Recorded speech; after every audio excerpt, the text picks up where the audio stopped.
Sir मैं मानता हूं कि डैडी नाराज थे, नहीं दे रहे थे मुझे पैसे, पर मुझे यह भी पता है कि वो मुझे और मेरे परिवार को मरने के लिए नहीं छोड़ सकते थे। खून में उनका। खून तो हो, इसीलिए पैसों के लिए अपनों का ही खून बहा दिया। सर एक आइडिया है। क्या है कि अब जो हुआ सो हुआ, उसको बदला तो नहीं जा सकता ना, लेकिन इस सिचुएशन से अपना फायदा जरूर निकाल सकते हैं। क्या मतलब? वो सर आप ये मामला सुलझा दीजिए।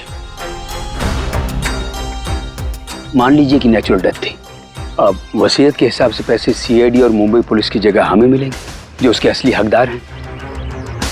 नहीं, आप लोगों का जो नुकसान हुआ होगा वो हम आपस में समझ लेंगे ना। सुशील जी, हर आदमी एक जैसा नहीं होता, और दोबारा ऐसे बात करने की गलती नहीं करना, समझे?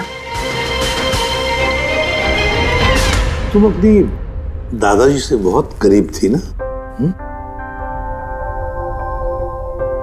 दादाजी मुझे बहुत प्यार करते थे, हम दोनों बेस्ट फ्रेंड्स के जैसे थे, एक दूसरे से सारी बातें शेयर करते थे। कभी दादाजी ने तुमसे ये कहा था कि उनकी जान को खतरा है, कोई उन्हें मारना चाहता है, ऐसे कभी कुछ कहा था उन्होंने? उन्हें हर किसी से डर लगता था। दादाजी सिर्फ मेरे पे विश्वास करते थे, बाकी उन्हें सबसे डर लगता था। तो उन्हें लगता था कि कोई उन्हें मार देगा।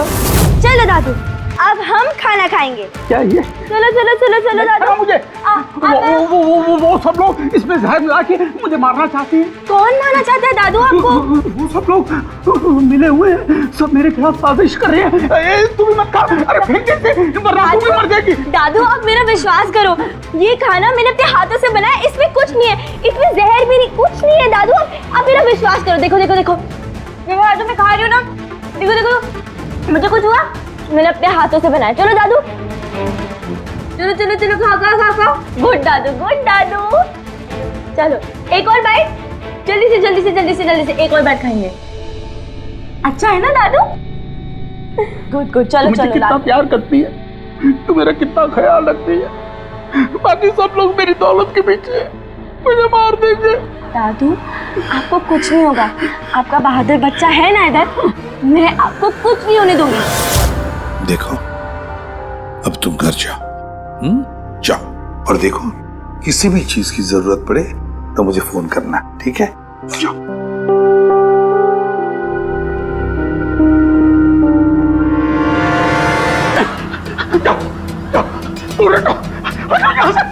पास नहीं आना मेरे।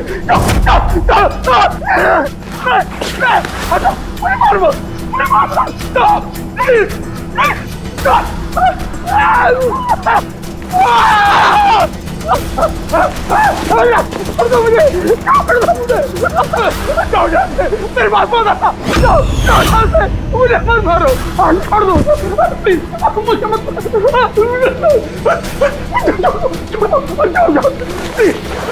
मत मारो, मुझे छोड़ो प्लीज, छोड़ दो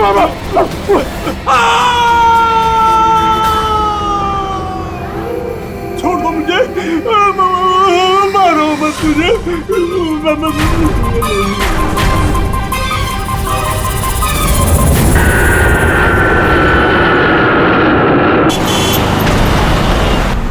थोड़ा जल्दी चलाओ।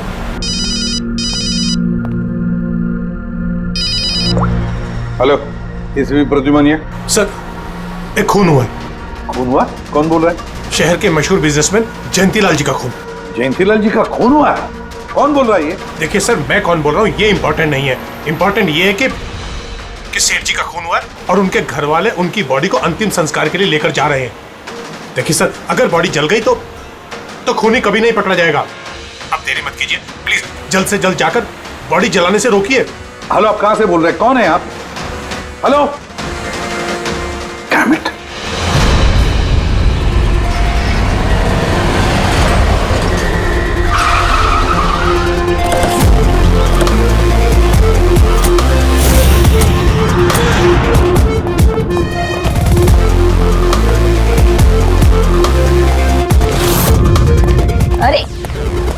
कौन है आप लोग?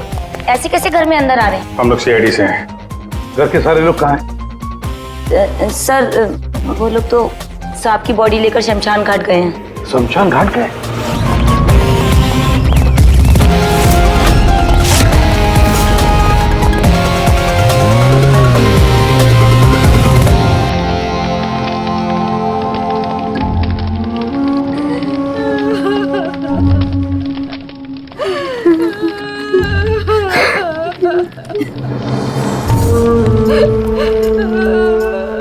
क्या बताऊं मैं, यकीन नहीं हो रहा कि जयंती भाई अब हमारे बीच नहीं है।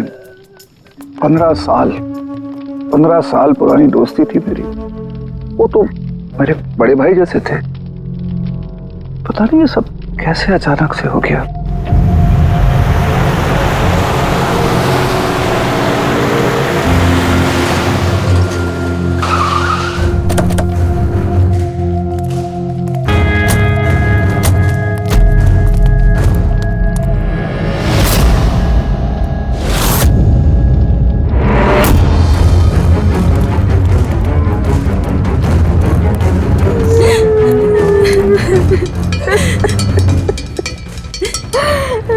माँ चुप हो जाओ। एक्सक्यूज मी,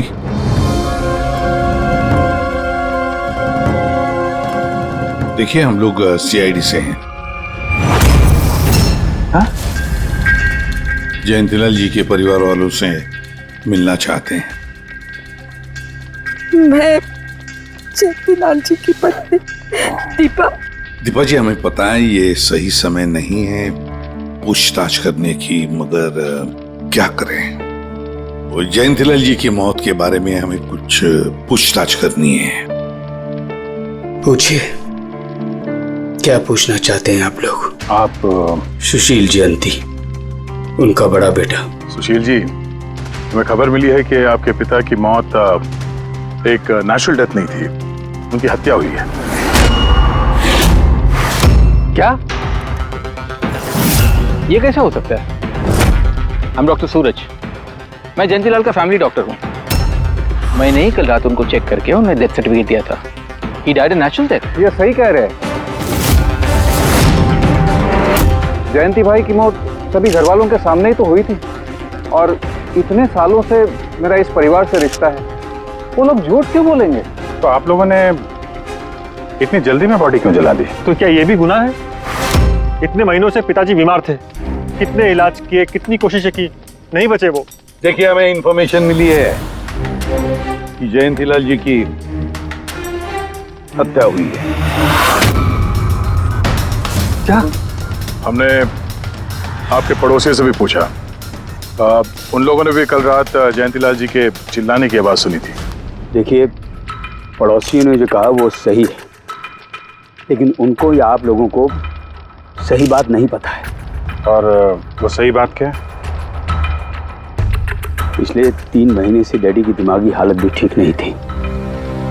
वो ना सिर्फ लोगों को और बातों को भूलने लगे थे, बल्कि उनको हेलुसिनेशन यानी भ्रम हो गया था। गलत सही, सच झूठ का फर्क उनको समझ में नहीं आ रहा था। दौरे पड़ने लगे थे उनको लगने लगा था जैसे उनको कोई मारने वाला है। कल रात भी उनको ऐसा ही दौरा पड़ा था।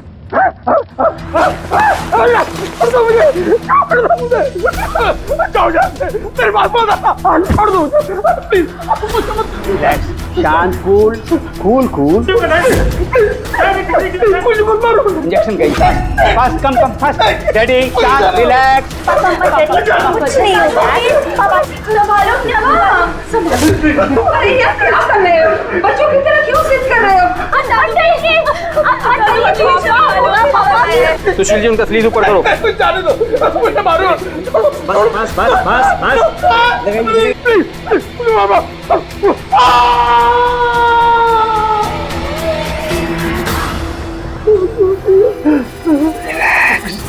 और इस बार अटैक इतना बड़ा था कि मुझे उन्हें बेहोशी का इंजेक्शन देना पड़ा, और 2 घंटे बाद उनकी मौत हो गई।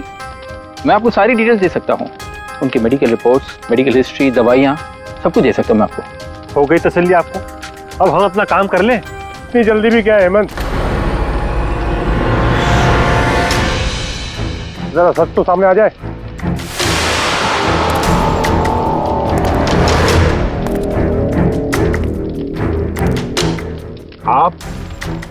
सर मेरा नाम मोहन है, मैं जयंतीलाल जी का वकील हूँ। मैंने आपको फोन किया था सर। मोहन जी, आपको ऐसा क्यों लगता है कि जयंतीलाल जी की हत्या हुई है? मेरे शक की वजह है उनकी वसीयत। लेकिन ऐसा क्या है इस वसीयत में? सब कुछ, कि उनकी जायदाद में से किसको कितना हिस्सा मिलेगा। उससे क्या फर्क पड़ता है? हम सब एक फैमिली हैं, किसी को छोटा किसी को बड़ा शेयर मिलेगा, यही ना? दैट्स ओके, कोई फर्क नहीं पड़ता है। अगर जयंतीलाल जी की मौत नेचुरल ना होकर मर्डर साबित हुई तो आप में से किसी को भी उनकी जायदाद का कोई हिस्सा नहीं मिलेगा। Nothing at all. ऐसे कैसे हो सकता है? मुझे बराबर याद है कि 1 साल पहले उन्होंने मेरी सलाह लेकर ही ये वसीयत बनाई थी और उसमें तो ऐसा कुछ भी नहीं लिखा था। दीपा जी, 3 महीना पहले उन्होंने नई वसीयत बनवाई थी। ये क्या बोल रहे हैं आप? ये कैसे हो सकता है? ये सब कुछ बकवास है। अरे पिताजी आपको कब मिले? आप तो 3 महीने से हमारे घर पे आए नहीं और पिताजी भी 3 महीने से घर के बाहर निकले ही नहीं। तो फिर? हेमंत, वो खुद मेरे ऑफिस में आए थे 3 महीना पहले। मैं अब जिंदा नहीं रहूंगा। आप क्या कह रहे हैं सर? कोई मेरी जान लेना चाहता है, मुझे मार डालेगा। सर कैसी बात कर रहे हैं आप? कौन है जो आपको मारना चाहता है? कोई अपना, मेरे परिवार के सदस्य में कोई है। मुझे पूरा यकीन है कि मैं अब चंद दिनों का मेहमान हूं। सर कौन है वो? कहा ना, कोई अपना। क्या सोच रहे हो? पुलिस के पास जाऊं? यही कहना चाहते हो? सर मैं पुलिस को खबर करूं? नहीं, पुलिस वाले भी अब मुझे पागल समझेंगे। तुम मेरा एक काम करो मोहन, मेरा वसीयतनामा बदल डालो। अगर मेरी मौत हो जाती है और मौत के बाद ये साबित होता है कि उसका कारण मेरा परिवार है, तो मेरा बिजनेस, मेरा पैसा, मेरा कुछ भी परिवार के किसी भी सदस्य के नाम नहीं होगा। सर अगर परिवार के सदस्य को नहीं मिलेगा तो किसको मिलेगा?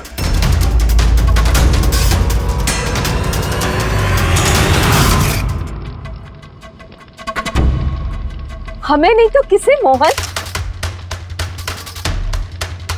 जायदाद किसको मिलेगी? सर सीआईडी को।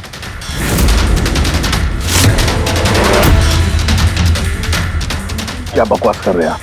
जी सर, अगर जयंतीलाल जी की मौत हत्या साबित होती है तो उनकी सारी जायदाद, जो कि लगभग 5000 करोड़ है, वो सीआईडी को और पुलिस वेलफेयर डिपार्टमेंट को मिलेगी। ये क्या मजाक कर रहे हैं आप? ऐसा कैसे हो सकता है? हो सकता है, अगर उनकी मौत हत्या साबित हुई तो।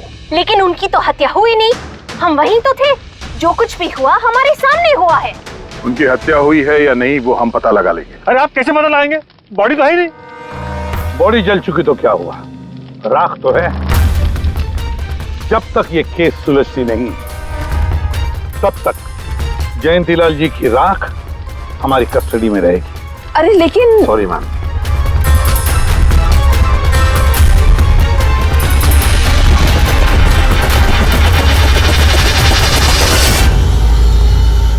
मोहन जी, सर जरा बताइए, क्या जयंतीलाल जी ने खुद आपसे कहा था कि उनके परिवार वालों में से कोई है जो उनकी जान लेना चाहता है? जी सर। क्यों? सर वजह तो पता नहीं, लेकिन उनको लगता था कि उनके घर वाले पैसों के लिए उनकी जान लेना चाहते हैं सर। पेटों से वो खुश भी नहीं थे। वो चाहते थे कि हेमंत और सुशील उनके साथ बिजनेस में हाथ बटाएं, उनके साथ बिजनेस करें, लेकिन ऐसा हुआ नहीं सर। ऐसा क्या हुआ? सर दोनों ने अपना अलग अलग बिजनेस शुरू किया, लेकिन उसे भी चला नहीं पाए। और हेमंत सर, वो तो एक नंबर का अय्याश निकला। उसने सेठ जी के सारे पैसे उड़ा दिए। सर बाप बेटे में हमेशा खटर पटर चलती रहती थी, कभी बनी नहीं बाप बेटे में। बनती नहीं थी, मगर हम बाप बेटे तो थे। मुझे पैसों की बहुत जरूरत थी, लेकिन इसका ये मतलब थोड़ी है कि मैं अपने पिता को ही मार दूंगा। मार भी सकते हो। आखिरकार दुनिया में आधी से ज्यादा गुनाह तो पैसों के लिए ही होते हैं। फिर तो सुशील भैया की वजह मुझसे बड़ी थी। उनका पिछला बिजनेस उन्होंने घाटे में बंद किया और अभी जो है वो नुकसान में चल रहा है। सर मार्केट का बहुत पैसा है उनके ऊपर और डैडी भी इस बार सुशील भैया की मदद करने के लिए रेडी नहीं थे। हाँ कौन के बता क्या निकला राख में से? बॉस राख में से बड़ी जबरदस्त बात निकली है। हालांकि इस राख ने मुझे कम परेशान नहीं किया, लेकिन मैंने भी इसका मुंह खुलवा ही लिया है ना? तो फिर बता दे यार। बताता तारिका। हाँ सर, हमने इस राख का स्पेक्ट्रोस्कोपी टेस्ट किया। फिर रिपोर्ट से बात साबित हो गई है बॉस कि जयंतीलाल की मौत नेचुरल नहीं है। जयंतीलाल को मारा ही गया। क्या कहा तुमने? जयंतीलाल की मौत नेचुरल डेथ नहीं थी? नहीं। कैसे सामझे? कैसे मारा? लार्सनिक से। लार्सनिक? जयंतीलाल की राख में हमें लार्सनिक मिला है बॉस। राख में से लार्सेनिक? सर कुछ केमिकल्स और हेवी मेटल्स, धातु ऐसे होते हैं जो जलने पर भी नहीं खत्म होते। लार्सेनिक उनमें से एक है, इसलिए लाश के पूरी तरह जल जाने के बावजूद उसमें मौजूद लार्सेनिक जलाने और राख में ऐसे ही रहा। लेकिन एक बात समझ में नहीं आ रही है सामने कि अगर जयंतीलाल की मौत लार्सेनिक की वजह से हुई है तो फिर उसके फैमिली डॉक्टर सूरज को ये पता कैसे नहीं चला? पता कैसे नहीं चला? उसने नेचुरल डेथ का सर्टिफिकेट इश्यू किया ही कैसे और क्यों? बॉस अगर लार्सनिक जैसा जहरीला केमिकल इंसान के शरीर में एक साथ बहुत ज्यादा मात्रा में पहुंचा दिया जाए तो इंसान की तुरंत मौत हो जाती है। लेकिन अगर यही जहर धीरे धीरे थोड़ी थोड़ी मात्रा में उसके शरीर में पहुंचाया जाए तो उसकी मौत एक साथ एकदम नहीं होती है। पहले उसकी याददाश्त जाती है, फिर उसे अजीब अजीब से सपने आने लगते हैं, उसे हेलुसिनेशन होने लगता है, भ्रम होने लगता है, फिर पागलपन के दौरे पड़ते हैं। और जयंतीलाल के साथ ये सब कुछ हो रहा था। लार्सनिक? जी हाँ, लार्सनिक। और इससे यह साबित हो गया कि जयंतीलाल जी की मौत बीमारी से नहीं बल्कि उनका खून किया गया। लेकिन ये किया किसने? वही पता करने हम लोग यहाँ हैं। अभिजीत, जयंतीलाल जी का कमरा चेक करना पड़ेगा। Okay sir.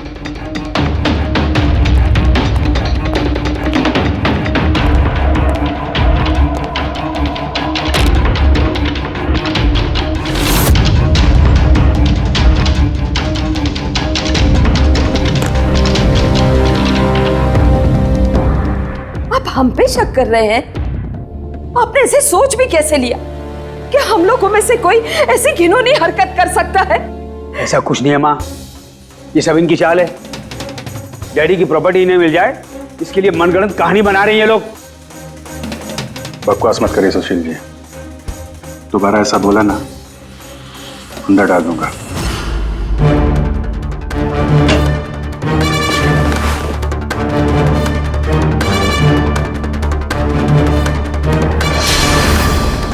आप धमकाकर हमें चुप करा सकते हैं लेकिन कुछ साबित नहीं कर सकते। एग्जैक्टली। आप लोग ये सब कुछ इन 5,000 करोड़ के लालच में कर रहे हैं ना? बोल चुके आप लोग, अब बस सीआईडी को अपना काम करने दीजिए।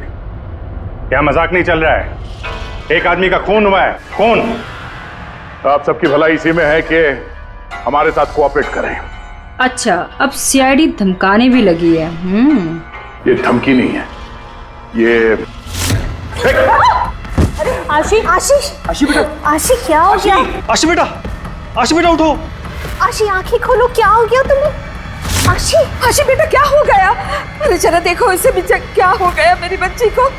आशी क्या हुआ? आंखें खोलो, हो गया? आशी बेटा, आशी बेटा, आशी आशी।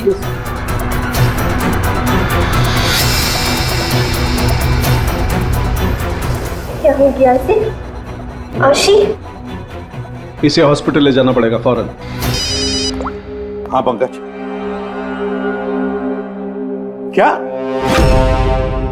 माय गॉड, ये अच्छा ठीक है। क्या हुआ? ये डॉक्टर सूरज ने आशी के कुछ टेस्ट किए थे, पता चला कि उसके खून में भी लार्सेनिक है। लेकिन सर, लार्सेनिक आशी के खून में पहुंचा कैसे होगा? सर ऐसी कोई कॉमन चीज जो जयंतीलाल जी और आशी दोनों के कांटेक्ट में आई हो? खाना।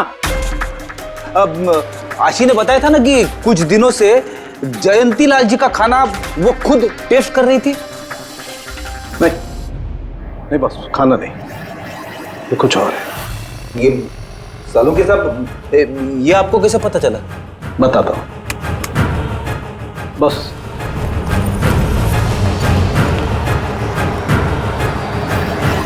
ये है वो बाल जो हमें जयंतीलाल के हेयर ब्रश में से मिला है। अब लार्सनिक तो अधिकतर नाखूनों में और बालों में ही जमा होता है। तो जब हमने इस बाल के छोटे छोटे टुकड़े करके एनालिसिस किया तो रिजल्ट आया ये। और सर हमने इन टुकड़ों का एटॉमिक अब्जॉर्प्शन टेस्ट किया तो पता चला कि दूसरे केमिकल्स के साथ साथ इसमें लार्सेनिक भी है। अब क्योंकि बाल धीरे धीरे बढ़ते हैं इसलिए हमने इस रिजल्ट को कैलेंडर के साथ टैली किया। बॉस तब हमें पता चला कि जयंतीलाल को ये लार्सनिक 8 से 10 दिन के गैप में दिया जा रहा। और 8-10 दिन के गैप में? इसका मतलब जो भी है जयंतीलाल को हर 8-10 दिन के इंटरवल पर लार्सेनिक दे रहा था, धीरे धीरे मार रहा था। और इसकी शुरुआत हुई बॉस 3 महीने पहले। 3 महीने पहले? सर हाँ, फिर तो खूनी जयंतीलाल जी के घर वालों में से कोई नहीं होगा। परिवार वाले 8-10 दिन तक इंतजार क्यों करेंगे? एक ही बार में मार देंगे। फ्रेडी, परिवार वाला भी तो जयंतीलाल को धीरे धीरे मार सकता है ताकि किसी को उस पर शक ना हो। सर पिछले 3 महीने से कुछ मसाज करने वाले आ रहे थे, मैंने बताया तो था आपको। हाँ चेक कर चुके हम उनको। उनके अलावा और कोई आता था क्या? कोई एक हो तो बताऊं। उनके दोस्त, पुराने बिजनेस पार्टनर और ऑफिस के स्टाफ वगैरह बहुत सारे लोग आते रहते थे घर पे। जी, डैडी बहुत सोशल थे। लोगों से मिलना जुलना, पार्टीज में जाना उनको बहुत अच्छा लगता था। इसीलिए जब उन्होंने बाहर जाना बंद कर दिया तो लोग उनसे मिलने घर पर आने लगे। लेकिन इन लोगों को हम अच्छी तरह से जानते हैं सर, इनमें से कोई ऐसा नहीं कर सकता है। भाभी देखिए ना, ये कैसा निशान लगा है। 4 बार धोया, 4 बार छुटाया, फिर भी नहीं हट रहा। अरे ठीक से धो ले, साफ हो जाएगा। अरे भाभी कितनी बार रगड़ा, नहीं जा रहा। और जाएगा भी नहीं, क्योंकि ये दाग खून का है। खून? जी हाँ। सुनिए, आपके कुर्ते पे ये खून का दाग कहाँ से आया? आपको कहीं चोट लगी है क्या? क्या हुआ आपको? मुझे नहीं पता। अरे मुझे मेरे कुर्ते पर कहाँ से आया? मैं खुद हैरान हुआ था कल जब मैंने इसे देखा। तो कल लगी आपको ये चोट? नहीं, मुझे कोई चोट नहीं लगी। हाँ, जब मैं कल लोगों से मिल रहा था तब ये खून का दाग लगा मुझे।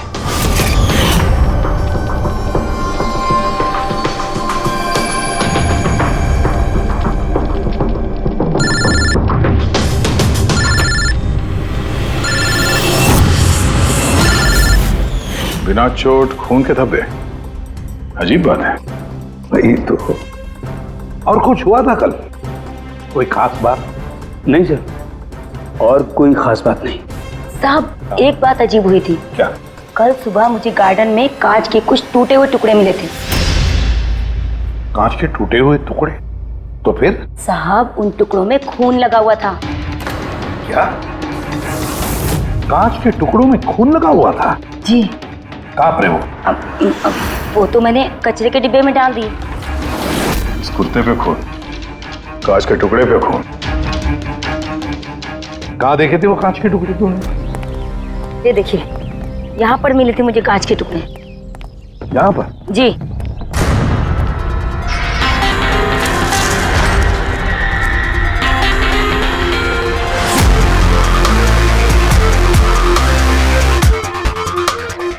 टूटा हुआ बल्ब है सर। बल्ब का टुकड़ा मिला क्या उसको? काम करो अभिजीत, इस घर में जितनी भी लाइटें हैं, लैंप्स हैं, सब चेक करो। देखो कोई बल्ब गायब है क्या।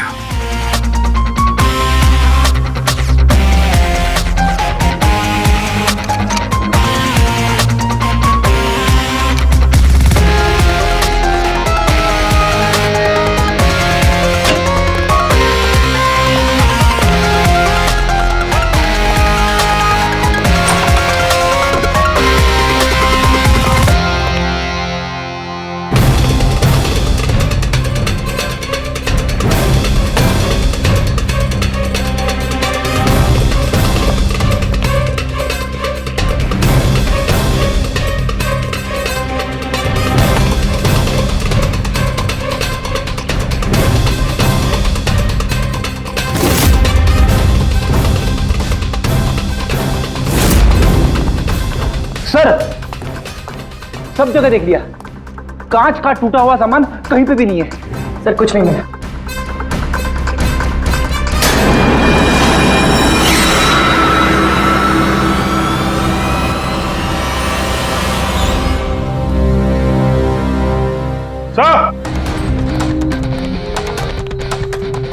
आप जी ये सही, ये देखिए, यहाँ का बल्ब गायब है।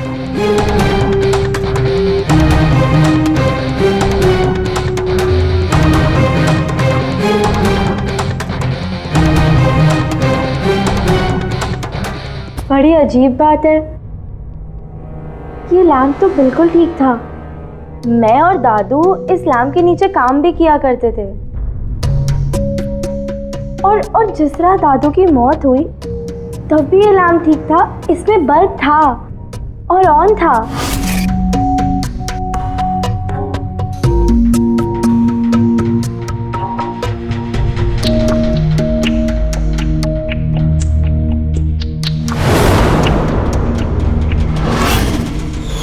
तो फिर इस लैम्प से बल्ब अचानक गायब कैसे हो गया? क्यों कविता? नहीं साहब, मुझे कुछ नहीं मालूम। ये बल्ब कैसे गायब हुआ, किसने निकाला, मैं कुछ नहीं जानती। लेकिन सर ये बल्ब कोई गायब करेगा क्यों? सर इस बल्ब का और इस लैम्प का कुछ ना कुछ तो लेना देना है इस केस में।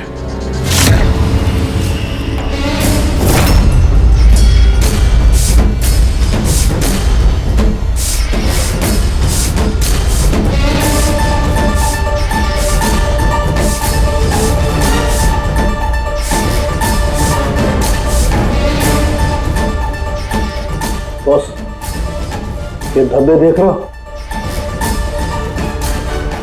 ये धब्बे लार्सनिक के हैं। लेकिन ये लार्सनिक के धब्बे पूरे लैंप पर कैसे हैं? बॉस, हुआ ये होगा, खूनी जयंतीलाल जी के घर पे आता होगा हर 8 या 10 दिन में। नमस्ते साहब। साहब ऊपर है अपने कमरे में।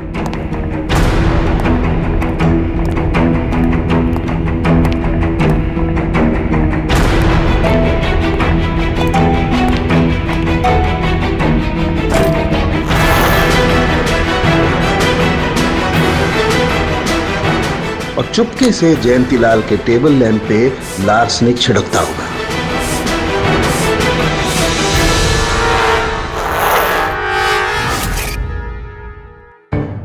शायद जयंतीलाल जी हमेशा इस टेबल पर बैठ करके काम किया करते थे।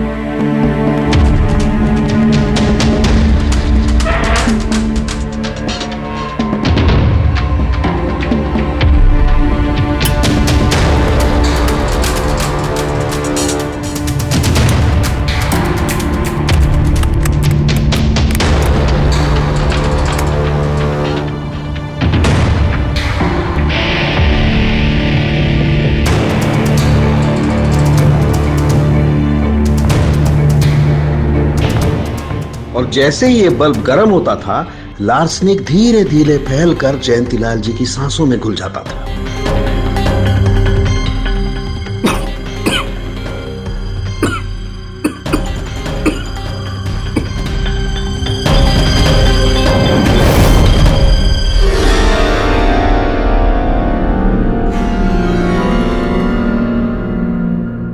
सालू के साथ आशी को लार्सेनिक का इतना असर क्यों नहीं हुआ?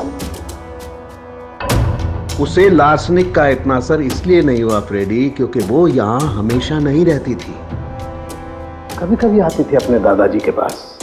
यार ये जो भी कोई है, इस जयंतीलाल के और घर वालों के करीब का ही कोई है, इसलिए वो जयंतीलाल की मौत के वक्त यहां मौजूद था।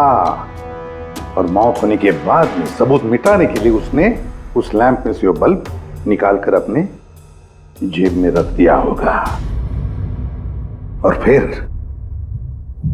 सभी घर वालों से मिलते वक्त सुशील जी को भी अपने गले लगा लिया।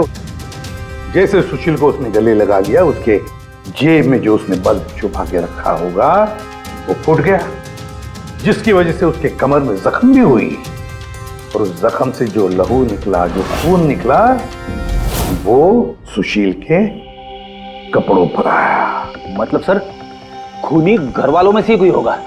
नहीं फ्रेडी, घर वाला तो नहीं लगता, और घर वाला होता तो बल्ब जेब में रख के थोड़ी ना घूमता। ये तो कोई ऐसा आदमी है जिसके पास वही एक मौका था सबूत मिटाने का, वो चंद मिनट। घर वाला तो कभी भी निकाल लेता। सर उस दिन तो कितने लोग आए थे यहाँ, खूनी का पता कैसे चलेगा? सर उस दिन मीडिया के लोग भी आए थे, कौन आया कौन गया ये सब रिकॉर्ड तो किया ही होगा उन लोगों ने। तो चलो देख लेते हैं किस किस ने सुशील जी को गले लगाया था।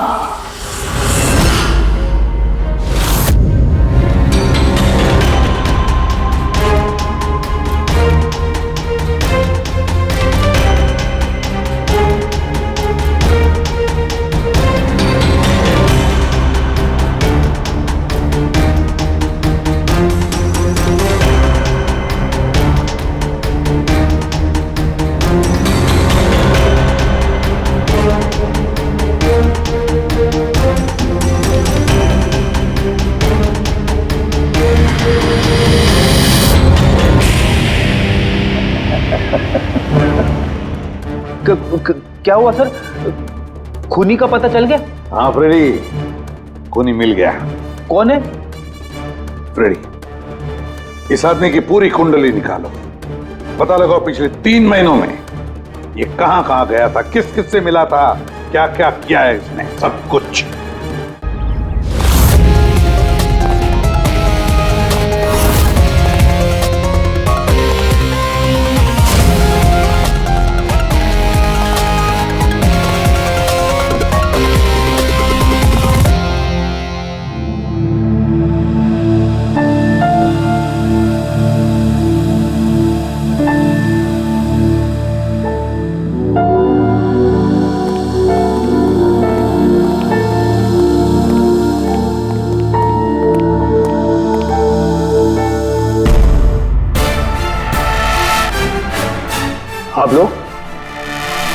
आप लोग फिर यहाँ हैं?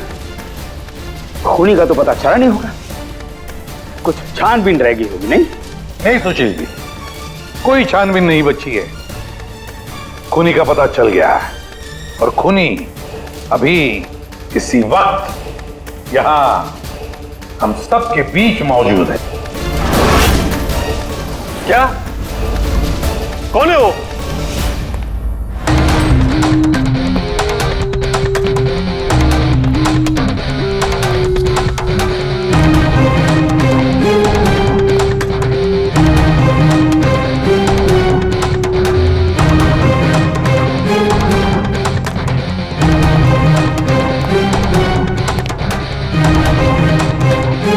अरविंद जी,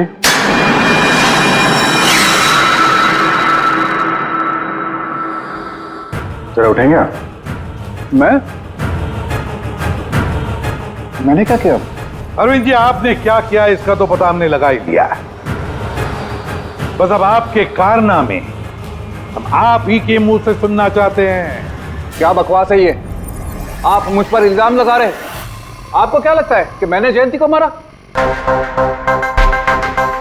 अभिजीत, मौका मिला था, मान जाते तो सबके सामने कपड़े नहीं उतरते। जरा एक कुर्ता उठाना। क्यों? अरे उठाओ सर। क्यों?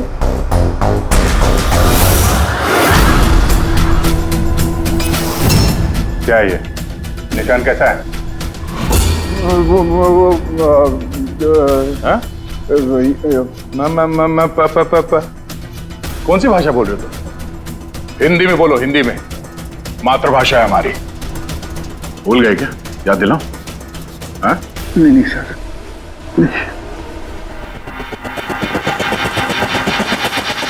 बताता हूँ। नफरत करता था मैं जयंती से। 5 साल पहले हमने एक बिजनेस शुरू किया था। आज ये इतना बड़ा 5000 करोड़ का एम्पायर है ना, वो मेरे मेहनत की कमाई थी। मैंने अपनी जिंदगी की सारी जमा पूंजी इस बिजनेस पे लगाई थी, पर जयंती की नीयत में खोट थी। उसने मुझे धोखा दिया, मुझे मेरी ही कंपनी से निकाल दिया। तब मैंने सोचा कि जब मौका मिलेगा तो मैं इसका हिसाब चुकता करूंगा। और वो मौका तुम्हें मिला 3 महीने पहले एडवोकेट मोहन के ऑफिस में, जहां पर जयंतीलाल जी भी आए थे और तुमने चुपके से उन दोनों की बातें सुन ली थी। अगर मेरी मौत हो जाती है और मौत के बाद ये साबित होता है कि मेरी किसी ने हत्या की है, तो मेरा बिजनेस, मेरा पैसा, कुछ भी मेरे परिवार के किसी भी सदस्य को नहीं मिलेगा। सर, अगर परिवार के सदस्य को नहीं मिलेगा तो किसको मिलेगा? सीआईडी को, जो मेरा मर्डर इन्वेस्टिगेट करेगा। मुझे लगा अच्छा मौका है, जयंतीलाल को मारूंगा मैं और शक जाएगा उसके परिवार पर। और इसीलिए तुमने जयंतीलाल की तरफ दोस्ती का हाथ बढ़ाया, एक नया प्रपोजल लेकर। क्यों? मेरे दिमाग में एक आइडिया था जिसके लिए मेरा उसके घर बार बार जाना जरूरी था।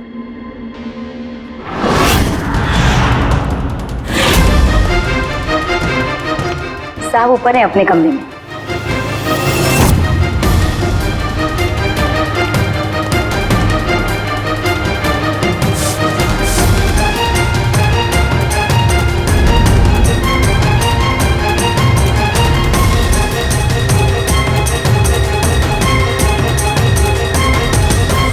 लेकिन एसीपी साहब, आपको इन पे शक कब हुआ? दीपा जी, जयंतीलाल जी की अंत्येष्टि के दिन जो मीडिया कवरेज हुआ था, जो मीडिया वालों ने वीडियो फुटेज लिया था, उसकी मदद से जयंतीलाल जी के अंत्येष्टि के दिन घर के बाहर जो इन्होंने कुर्ता पहना था, शमशान भूमि पर वो कुर्ता बदल दिया गया था, क्योंकि उस पर खून जो लगा हुआ था। क्यों Arvind ji?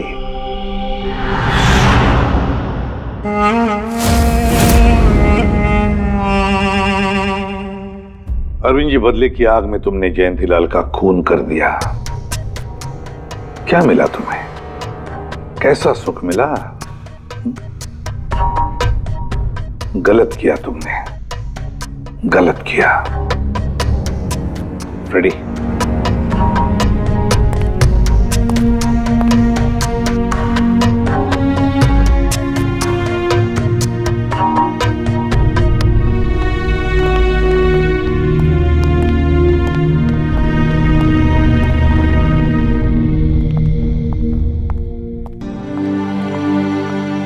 Thank you sir, thank you very much.